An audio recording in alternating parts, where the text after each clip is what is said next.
Try this at your next party. Ask your guests to define the term social justice.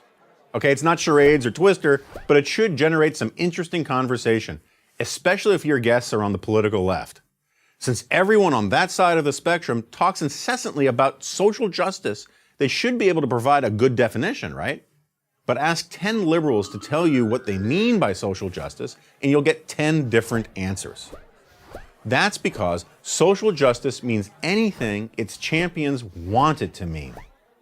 Almost without exception, labor unions, universities and colleges, private foundations, and public charities claim at least part of their mission to be the spreading of social justice far and wide.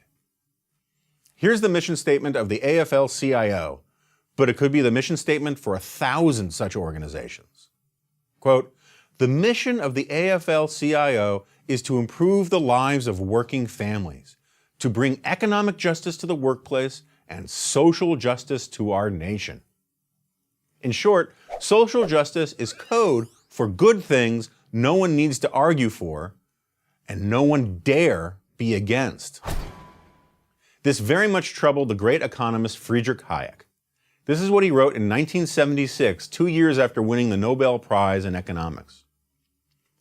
"I have come to feel strongly that the greatest service I can still render to my fellow men would be that I could make the speakers and writers among them thoroughly ashamed ever again to employ the term social justice." Why was Hayek so upset by what seems like such a positive and certainly unobjectionable term? Because Hayek, as he so often did, saw right to the core of the issue. And what he saw frightened him. Hayek understood that beneath the political opportunism and intellectual laziness of the term social justice was a pernicious philosophical claim, namely that freedom must be sacrificed in order to redistribute income. Ultimately, social justice is about the state amassing ever-increasing power in order to do good things. What are good things? Well, whatever the champions of social justice decide this week. But first, last, and always, it is the cause of economic redistribution. According to the doctrine of social justice, the haves always have too much, and the have-nots never have enough. You don't have to take my word for it. That is precisely how a UN report on social justice defines the term. Quote, "Social justice may be broadly understood as the fair and compassionate distribution of the fruits of economic growth. Social justice is not possible without strong and coherent redistributive policies conceived and implemented by public agencies." Let me repeat that.